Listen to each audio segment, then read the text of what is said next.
Salut à tous! Aujourd'hui, je suis de nouveau avec Benjamin. Salut à tous! Parce qu'il se lance dans un nouveau projet de restauration.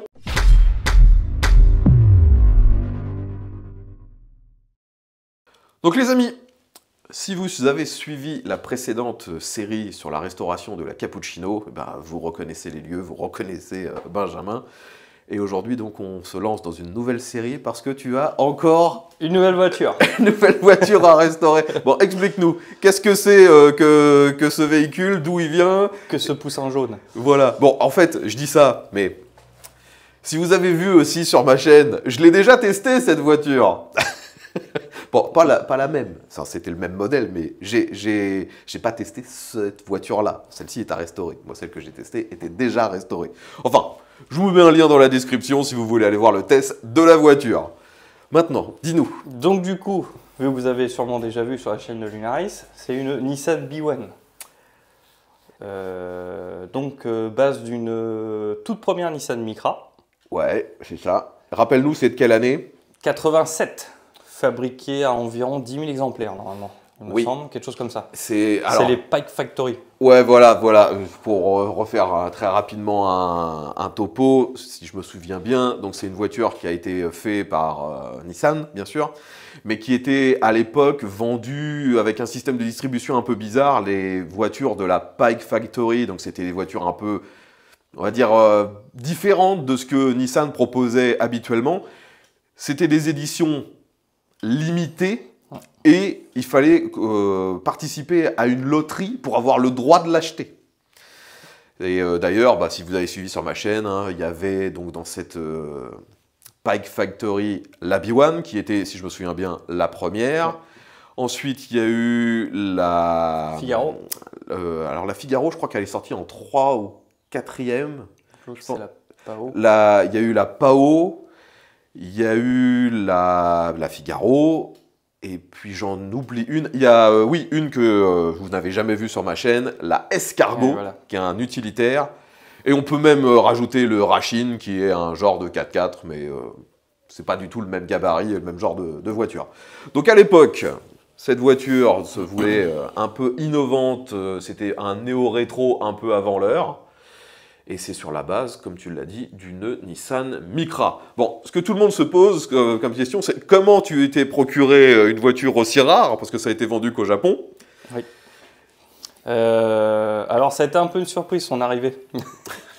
Laurent de Carcoy est venu à la maison le jour du tournage de la dernière vidéo de la Cappuccino. Il m'a offert une toute petite miniature de la B1. Et il m'a dit, si tu veux, j'en ai deux. Il y en a deux en France, connus. Il y a la sienne qui roule, qui est au moment de la vidéo à vendre d'ailleurs. Oui, c'est celle que j'avais testée est à vendre. Voilà. Et du coup, il m'a dit, écoute, j'en ai deux. Une que j'avais achetée pour, entre guillemets, la pièce. Elle est pratiquement complète. Si tu la veux, elle est à toi. Donc voilà. Et voilà donc l'histoire, comment tu te retrouves avec une rareté.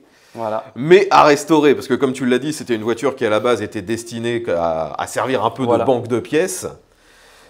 Donc sur celle-ci, en fait, qu'est-ce que tu as déjà pu constater? Qu'est-ce qu'il faut refaire? Bon, on voit déjà que la carrosserie n'est pas super fraîche. Après, à restaurer, mais c'est pas non plus au niveau de la Cappuccino. Il y a beaucoup moins de boulot quand même. Beaucoup moins de boulot, d'accord. Il y a du boulot en carrosserie, c'est beaucoup de la carrosserie en fait. Mais c'est pas... C'est loin d'être la Cappuccino. Ouais, c'est parce que, bon... Là, il n'y a pas les planchers, quoi. De nouveau, je doute que aujourd'hui, il va y avoir quand même quelques personnes qui n'ont pas vu la restauration de la Cappuccino. D'ailleurs, il y a une playlist pour ça. La Cappuccino, c'était... comment dire? Un peu un tas de rouille. Beaucoup de personnes auraient fait demi-tour. Ici... je vois déjà qu'il y a des petits problèmes de corrosion, mais visiblement, donc tu as déjà fait le tour et c'est beaucoup moins grave. J'ai fait le tour rapidement, ouais. J'ai fait le tour rapidement. Alors, je ne suis pas allé en dessous, mais le jour où on a été chercher la voiture... D'ailleurs, j'étais là. Exactement, tu étais là. J'étais là aussi. Je vous montre quelques plans. Voilà. Et une fois le véhicule monté sur le plateau, parce que bien évidemment, la voiture ne roule pas, elle démarre, les vitesses passent, etc. Mais voilà, on ne met pas ça sur la route. Une fois sur le plateau, j'ai regardé en dessous et elle a l'air plutôt belle. D'accord. Donc finalement, on va faire le tour de la voiture avec toi. Donc qu'est-ce que tu as vu? Qu'est-ce qu'il faut refaire? Qu'est-ce qui ne va pas? Qu'est-ce qui va pas? Déjà, peinture complète. Alors déjà, oui, on vous montre la peinture. Elle a pris le soleil. Là, il n'y a plus de vernis. C'est quand même, comment dire, la meilleure couleur pour cette voiture. Parce qu'elle a été vendue en 4 ou 5 couleurs de mémoire. Je crois que c'était, oui. comme les autres Pipe Factory, presque une par saison. Et donc là, elle est jaune, meilleure couleur. Maintenant, il va falloir lui redonner un peu de brillant, parce que là, c'est tout terne, c'est... Ouais, la peinture est complètement flinguée, en fait. Hein. Là, le jaune du service postal français est passé. Là, ça devient presque blanc. Là, c'est surtout ici, on voit une différence de teinte, mais hallucinante, entre ces deux parties. Bon, on voit qu'il y aura du travail aussi... Oui. Sur les joints. Bon, sinon, est-ce que tu as vu d'autres On a de la corrosion. On a de la corrosion. Il faut de la corrosion, sinon c'est pas drôle. Sinon ça t'intéresse pas. Donc il y a le bas de caisse à droite, le bas de porte. Ah oui, quand même. On peut aller le visiter. Alors si je vous montre, là, on a le bas de porte aussi qui est bien rouillé. Hop. L'arrière du bas de caisse. À l'arrière. Et ça, c'est structurel ou c'est juste une pièce rajoutée pour la déco, ça? Non, c'est structurel, ça reste du structurel. Hein. D'accord. Ah, oui. Donc voilà, après un petit peu sur le pavillon. Juste là, bon là je ne l'ai pas enlevé parce que ça a l'air très cassant. Ok. Donc je vais l'enlever tout doucement, pareil, un petit peu au niveau de l'antenne. On voit que les joints, pareil, enfin toutes les pièces en plastique ont été un peu cuites. Ici, là c'est pareil. Pareil, ça a été ça c'est bouffé. vraiment de la surface. Mais... Ouais, en fait, même au doigt, on le sent à peine qu'il y a de la corrosion. Ouais. Quoi. Bon après sous le capot on y viendra après. Devant il y a juste le pare-choc qui est fissuré en bas. Ah oui, c'est vrai que cette voiture, vous voyez qu'elle a comment dire, déjà on a les pare-chocs en deux parties et en bas, ici c'est un peu fissuré. Voilà. Et après, on a le bas de caisse gauche et le bas de porte gauche, du coup. Sauf que le bas de caisse gauche, lui, on peut le visiter un petit peu plus. Hop, je te laisse passer par là. Nous montrer ça. Celui-là, il y a la mise à l'air. Ah oui, d'accord. Voilà. En fait, tu peux cacher de la coke là-dedans. C'est un go fast. Voilà. Enfin là c'est plutôt un go slow, mais voilà. si vous avez vu ma vidéo, c'est pas très très fast. Non. Donc le bas de caisse et puis le tournel derrière. Ah, c'est une voiture qui a dû rester vraiment stationnée pendant des plombes. Dormir, ouais. Elle a dû dormir.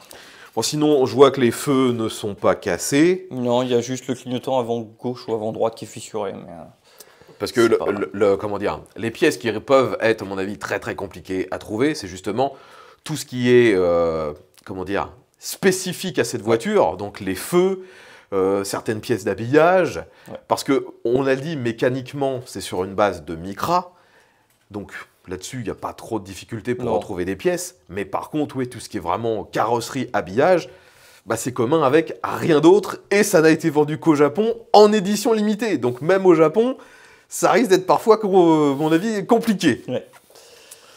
On va aller voir l'intérieur. Ah bah, je te suis. C'est là où, du coup, il manque quelques petites pièces, mais bon. Alors, tac. Donc là, on voit la porte. Hein, on a tout l'habillage qui est en train de se faire voilà. la malle. C'est quoi? C'est du sky. Ouais, c'est un genre de c'est plastique. Plastique, ouais. Hop. Donc, voilà. La fameuse mise à l'air. Voilà.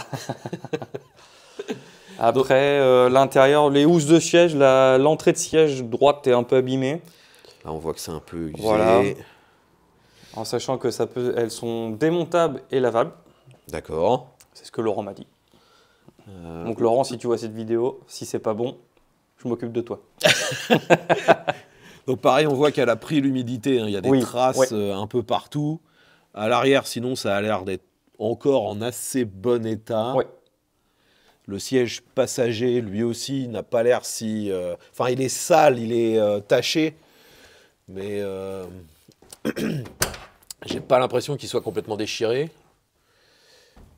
Tac.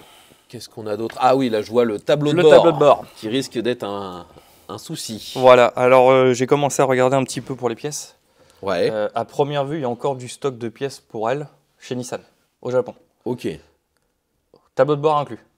Bon, bah ça, c'est plutôt une bonne nouvelle. Donc, et en plus, il n'est pas très très cher, je trouve. Donc, autant sauter sur l'occasion, autant en mode du neuf. C'est sûr. Ça a l'air d'être une très grosse maladie sur la B1, la plupart l'ont. Donc Bah, on voit, ça... Finalement, tu vois, c'est un problème que j'avais aussi, enfin, que j'avais constaté aussi sur beaucoup de véhicules américains années 70, 80, même parfois 90.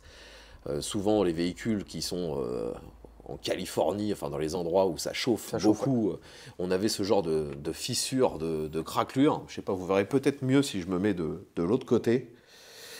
Et là, on retrouve finalement un problème assez similaire. Ouais. Hop, on voit en fait que c'est une espèce de mousse recouverte d'un tissu sky. Ouais, c'est ça. C'est une mousse dedans.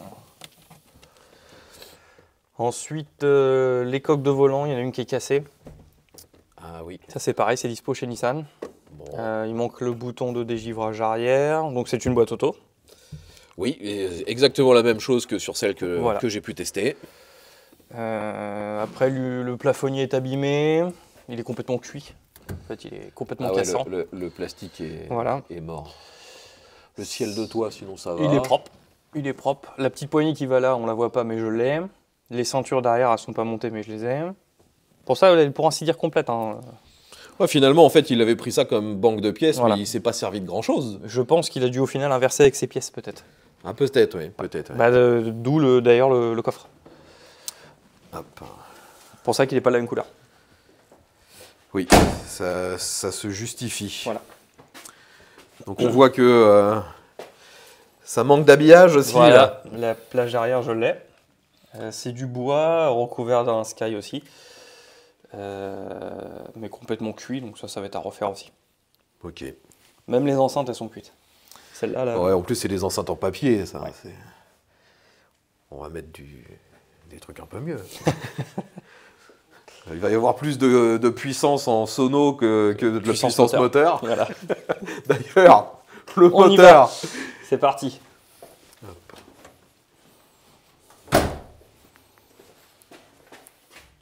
Hop, le petit 900... À peine 1 litre, ouais, c'est 4 cylindres. C'est 1 litre. Carbu. Je vais me mettre de l'autre côté. On verra mieux. Donc vous voyez que la voiture n'est pas grosse et pourtant la baie moteur n'est déjà pas super remplie. Hein. C'est pas un très gros moteur. Bon, pour l'instant, je suppose que le moteur, tu sais pas trop s'il y a des choses à faire dessus. Pas du tout, bah déjà elle démarre. Elle démarre. Elle démarre, les vitesses passent, donc ça paraît bête, mais c'est déjà pas mal. Très bonne chose. Non, après je pense que... Bon, visiblement façon, ça n'a pas l'air si vieux que ça. Voilà, après de toute façon un gros entretien, distribution, vidange moteur, boîte. Oui, là de toute façon on l'a déjà dit, hein, c'est des pièces de Micra, donc voilà. pas de grosses difficultés à ce niveau-là. Et sinon, donc pas de surprise, comme tu as pu avoir sur la Cappuccino, où tu avais carrément les pièces qui tenaient les suspensions qui étaient pourries. C'est ça. Là, non. Bon, elle a quelques petites traces, là, on voit sur les points de soudure à l'usine, mais c'est vraiment rien. Rien de grave. Quoi.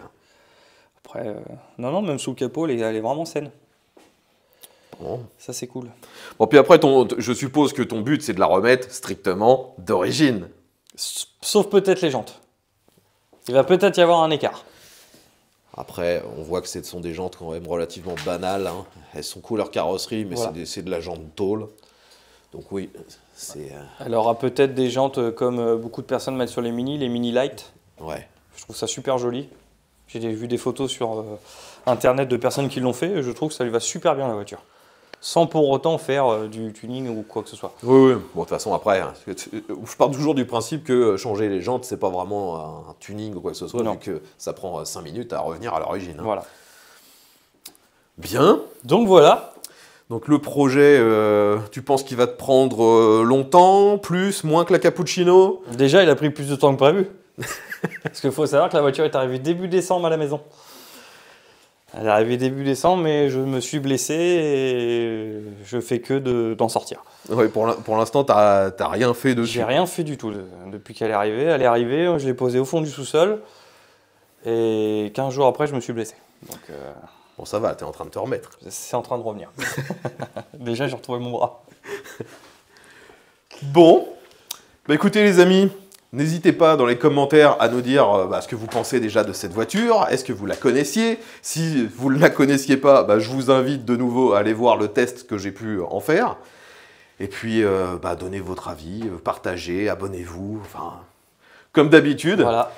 Vous vous doutez bien qu'il y aura d'autres vidéos pour la suite de la restauration, mais ça va être très décousu, je ne sais pas quand, je ne peux pas vous donner une fréquence de vidéos. Ce sera tout simplement quand il y aura des choses à vous montrer. Ça devrait aller un petit peu plus vite que la cappuccino, logiquement, vu qu'il y a moins de boulot. On l'espère. Bon allez, je vous dis à bientôt, et bien à tous. Salut!